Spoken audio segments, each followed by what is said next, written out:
Hello, and welcome to Read Us a Story. What shall we read today? How about Pinocchio, illustrated by Giuseppe de Lernia.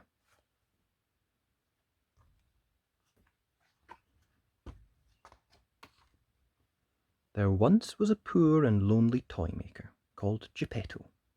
One day he finished carving a wooden puppet. "I'll call you Pinocchio," he said excitedly. "You'll be just like a real boy, and I'll be your papa." To Geppetto's surprise, the little puppet jumped up. He poked out his tongue and ran away laughing. Pinocchio suddenly noticed a small green cricket watching him. "You're a naughty puppet. You must learn to be good," chirped the cricket. Pinocchio felt guilty. He ran straight back home to Geppetto. "I'll be good and go to school, just like a real boy," he promised. Geppetto was happy to see his little puppet. He even sold his only coat to buy Pinocchio a book for school.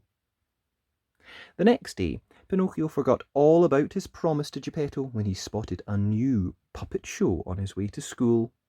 Nosy Pinocchio crept in to watch. The performers noticed the little wooden puppet straight away. "Join us!" they called out. Pinocchio jumped up on stage. He danced and sang with the other puppets until the end of the very last song. They even rewarded him with 5 gold coins. Geppetto skipped away clutching his shiny gold coins. "Perhaps I should buy Geppetto a new coat," he thought. All of a sudden, a fox and a cat appeared beside him.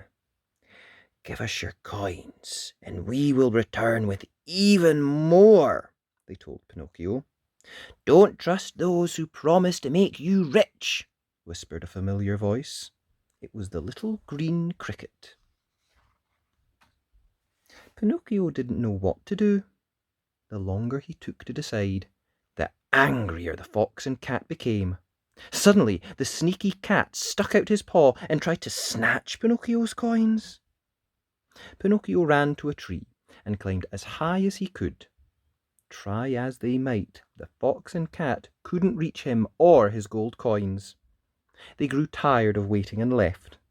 But poor Pinocchio was stuck in the tree. Pinocchio wished he had gone to school like a good boy. A magical blue fairy appeared and helped him down from the tree. She led him to her cosy cottage, where he told her all about the fox and the cat. "Where are your coins now?" asked the fairy.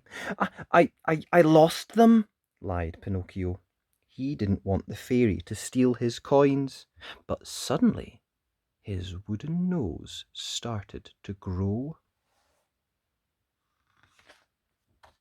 His nose grew and grew and grew.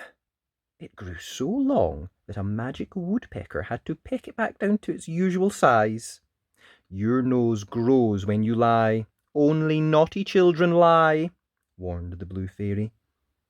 The blue fairy decided to forgive Pinocchio for lying.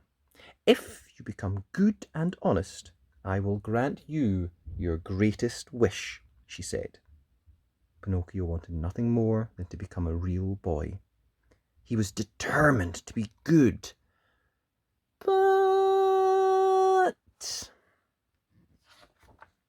as Pinocchio cycled home, he came across a secret place filled with children. It was the land of toys. "Stay here with us!" cried the children, and Pinocchio quickly forgot all about his promise. The cricket watched as for weeks Pinocchio stayed up late playing games with the children, until one day Pinocchio's ears started to grow long and furry. He was slowly turning into a donkey. "It's because you've been naughty, Pinocchio," said the cricket. "When you didn't come home, Geppetto tried to find you, and now he's lost at sea." Pinocchio had been so busy having fun that he'd forgotten all about Geppetto. He ran straight into the sea. I'll find you, Papa, he cried.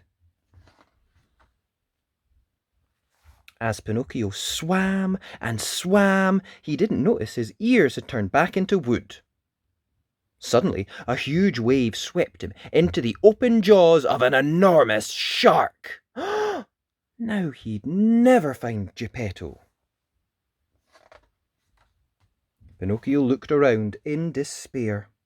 But then he noticed a familiar figure who had also been swept into the shark's mouth. Papa! He cried out with happiness. As the shark opened its mouth, Pinocchio grabbed Geppetto's hand, jumped into the sea, and swam as quickly as he could, paddling fast on his little wooden legs. I promise to take better care of you, Papa, Pinocchio said when they reached the shore. Geppetto quickly forgave his son, and the two returned home. Pinocchio kept his promise this time. He worked hard at school, did his chores, and took good care of his father. One morning, he woke up and got ready for school as usual. He looked in the mirror and... Papa! Papa! He cried out in surprise. I'm a real boy! And Pinocchio was quite possibly the happiest boy in the world.